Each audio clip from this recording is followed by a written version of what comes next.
আসসালামু আলাইকুম। নয়া দিগন্তের নিয়মিত আয়োজন দিগন্ত বিশ্লেষণে আপনাদের স্বাগত জানাচ্ছি। আমি মোস্তাফিজুর রহমান। এই বিশ্লেষণে সাধারণত দিনের ঘটে যাওয়া গুরুত্বপূর্ণ কয়েকটি ঘটনার বিশ্লেষণ করে থাকি। আজকের বিষয়, ডাক্তার জোবায়েদা দেশে এসেছেন, তারেক রহমান দেশে আসবেন কবে?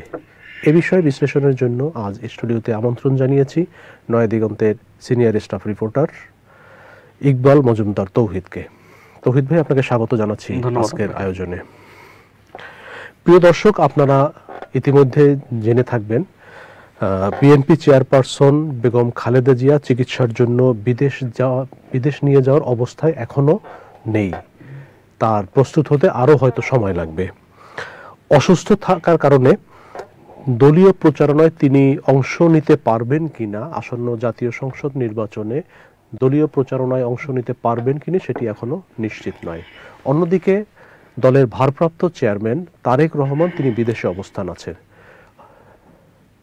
আগামী নির্বাচনের আগে তিনি দেশে ফিরে আসতে পারবেন বা আসবেন সেটি এখনো নিশ্চিত করে বলা যাচ্ছে না। এমন পরিস্থিতিতে আসন্ন নির্বাচনে জিয়া পরিবারের কে নেতৃত্বে থাকবেন বা জিয়া পরিবারের পক্ষ থেকে বিএনপির জন্য নির্বাচনী প্রচারণায় নামবেন, এটি এখন পর্যন্ত বলা যাচ্ছে না। সব মিলে মানুষের মধ্যে একটি আগ্রহ তৈরি হয়েছে। ডাক্তার জোবায়েদা রহমান দেশে আসার পরে অনেকেই বলছেন যে তিনি এই চিকিৎসার জন্য এসে নির্বাচন পর্যন্ত কি থেকে যাবেন এবং দলের এই দুর্দিনে কিংবা দলের এই যে একটি নেতৃত্ব শূন্য অবস্থায়, এই অবস্থায় কি ডাক্তার জোবায়েদা রহমান আগামী নির্বাচনে বিএনপির হয়ে কাজ করবেন? এই বিষয়টি এখন আলোচনায় উঠে এসেছে। তৌহিদ ভাই, আপনার কাছে প্রথমেই জানতে চাচ্ছি যে তারেক নির্বাচনের আগে তারেক রহমানের দেশে আসার আসলে সম্ভাবনা কতটুকু? দেখেন, তারেক রহমান অবশ্যই এদেশে আসবেন, কিন্তু যারা এখন তারেক রহমানের দেশে আসা নিয়ে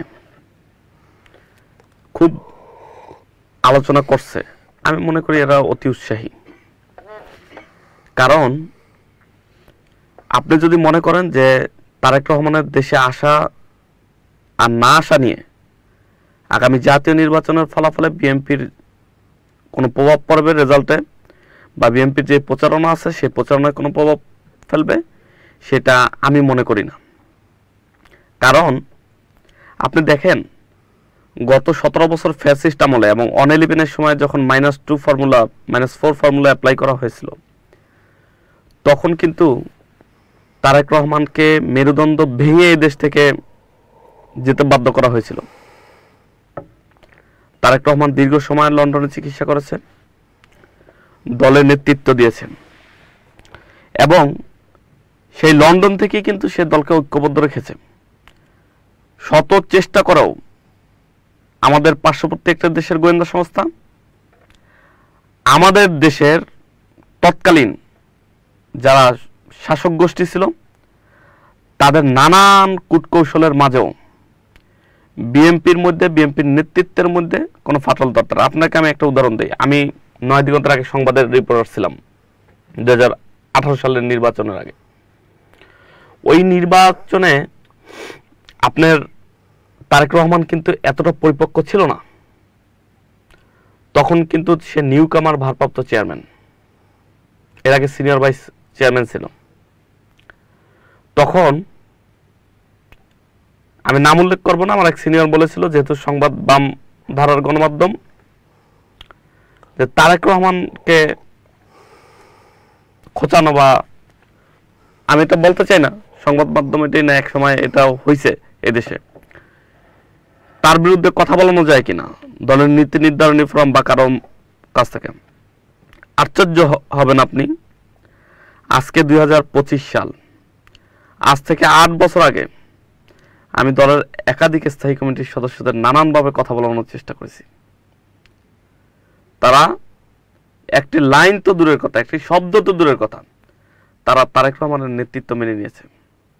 এদেশে বিএনপির একদম তৃণমূল থেকে সর্বোচ্চ নীতি নির্ধারণী ফোরাম স্থায়ী কমিটির মেম্বাররা তারেক রহমানের নেতৃত্ব মানে এবং তাকেই আগামীর নেতা মানে বিএনপির। ফলে বহু আপনার উদাহরণ আছে পৃথিবীতে যে কারাগারে থেকে, দেশের বাইরে থেকে নির্বাচনে অংশ নিয়ে সেই নির্বাচনে বিজয় লাভ করেছে অনেক রাষ্ট্রনায়ক। সেই জায়গায় তারেক রহমানের যে ব্যতিক্রম হবে না তা না। এখন আসেন তারেক রহমানের দেশে আসা নিয়ে। আপনি বলছিলেন যে জোবাইদুর রহমান দেশে এসেছেন, সে নির্বাচনের বিএনপির প্রচারণা করবেন কিনা। দেখেন, ধানের শীষ প্রতীক জিয়া পরিবারের প্রতীক। বিএনপি জিয়া পরিবারের সৃষ্টি। সো যেহেতু জোবাইদুর রহমান এই পরিবারের একজন অংশীদার, তিনি বিএনপির ভারপ্রাপ্ত চেয়ারম্যানের ওয়াইফ, সাবেক রাষ্ট্রপতি, সাবেক সেনাপ্রধান জিয়াউর রহমানের পুত্রবধূ, সাবেক প্রধানমন্ত্রী বেগম খালেদা জিয়ার পুত্রবধূ, সেহেতু সে স্বাভাবিকভাবে তারেক রহমান আসুক বা না আসুক ধানের শীষের পক্ষে কথা বলবেন, প্রচারণা করবেন, এইটা স্বাভাবিক। তারেক রহমান দেশে আসা নিয়ে জটিলতা কি? আমার কাছে মনে হয় যে দেশের যে বর্তমান পরিস্থিতি এবং যেই গভর্নমেন্ট এখন আছে, এই গভর্নমেন্টটা স্থিতিশীল না। তাদের মুভমেন্ট বোঝাও খুব দায়। দীর্ঘ 17 বছর নির্যাতন নিপীড়নের শিকার। আপনি নির্বাসিত হয়ে দেশের বাইরে আছেন, কেন আসতে পারে নাই? যে আওয়ামী লীগ এক সময় বলেছিল যে কেন সে দেশে আসে না, লন্ডন সে কথা বলে কেন, আজকে সে আওয়ামী লীগের শীর্ষ নেতৃত্ব, সাবেক প্রধানমন্ত্রী শেখ হাসিনা কেন দেশে আসেন না, ভারতে বসে কথা বলেন কেন? এইগুলো অযৌক্তিক কথা। রাজনৈতিক পট পরিবর্তনে তাদের নিরাপত্তার, রাজনৈতিক নেতাদের নিরাপত্তার কথা চিন্তা করে, তাদের যেইখানে সেফ জোনে থেকে রাজনীতি পরিচালনা করার। আপনি দেখবেন যে আসলে দল বিভক্ত হচ্ছে না হচ্ছে না। আমার মনে হয় 17 বছর যেহেতু বিএনপির মধ্যে তারেক রহমানের দেশের বাইরে থাকা নিয়ে কোনো ফাটল ধরে নেই, কোনো সংকট তৈরি হয়নি, এখনো আগামী নির্বাচনে সংকট তৈরি হবে না। তবে যারা তারেক রহমানের নিরাপত্তা বা তারেক রহমানের শুভাকাঙ্ক্ষী না, তারা তারেক রহমানের দেশে আসা নিয়ে খুব মাতামাতি করতেছেন। আপনি দেখেন, আওয়ামী লীগের বিভিন্ন পেজ থেকে, ছাত্রলীগের বিভিন্ন পেজ থেকে কটূক্তি করে, মিম কার্টুন তৈরি করে আপনার প্রচার করা হয়, মায়ের জন্য দেখতে আসে না কেন?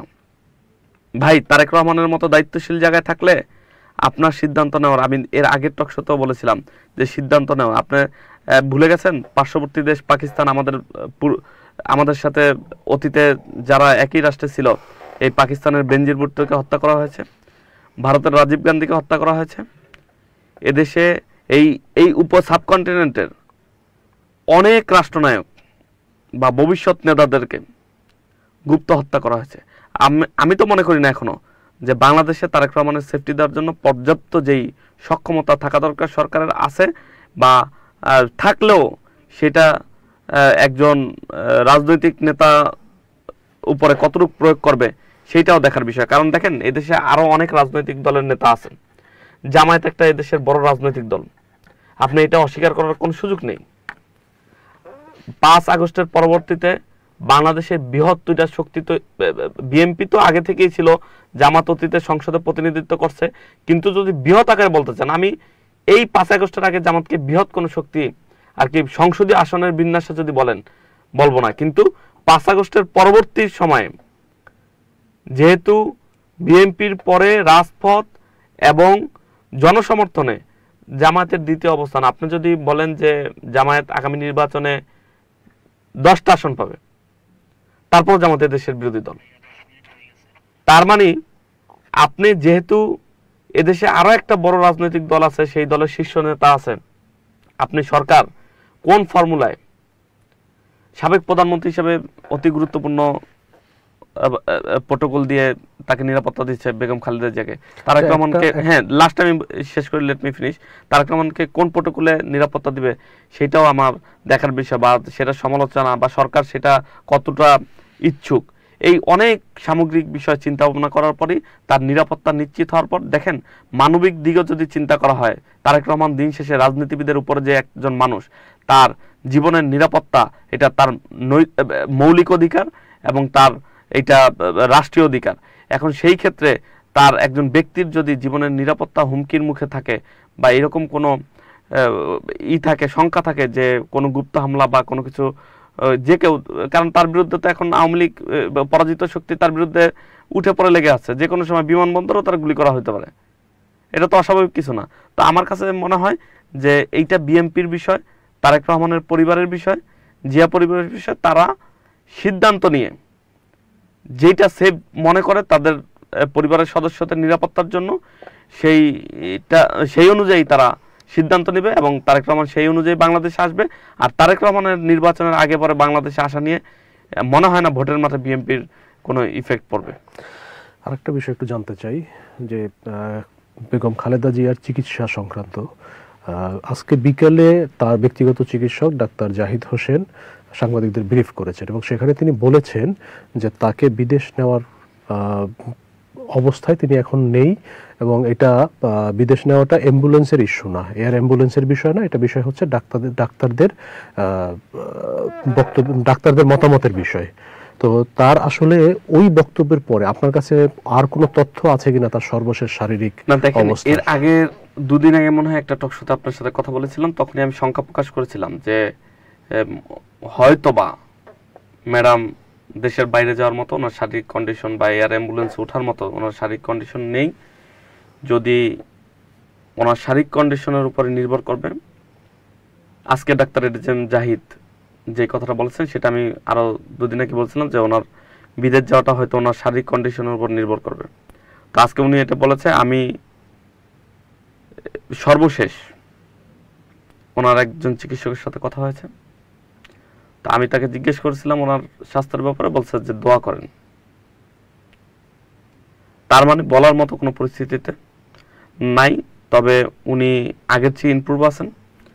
তো দেশবাসীর তার জন্য দোয়া করতেছে, আমরাও তার জন্য দোয়া করি উনি বিদেশে উন্নত চিকিৎসা যাওয়ার জন্য যে শারীরিক কন্ডিশন থাকা দরকার সেই কন্ডিশন যাতে 2-1 দিনের মধ্যে আল্লাহ তৈরি করে দেন এবং উন্নত চিকিৎসার জন্য দেশের বাইরে যেতে পারেন এবং তার সন্তানের সাথে কিছুদিন থাকার। তার মানে আমরা বলতে পারি যে তার শারীরিক অবস্থাটা অবনতিতে যাচ্ছে, বিষয়টা এরকম না, তার শারীরিক অবস্থাটা দিন দিন স্থিতিশীল অবস্থায় আছে।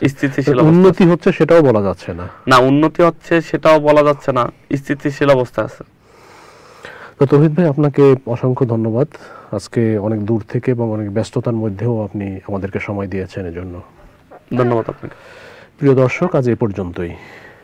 এরপরে থাকছে দিগন্ত প্রাইম টাইম। সবাইকে দেখার আমন্ত্রণ জানিয়ে শেষ করছি।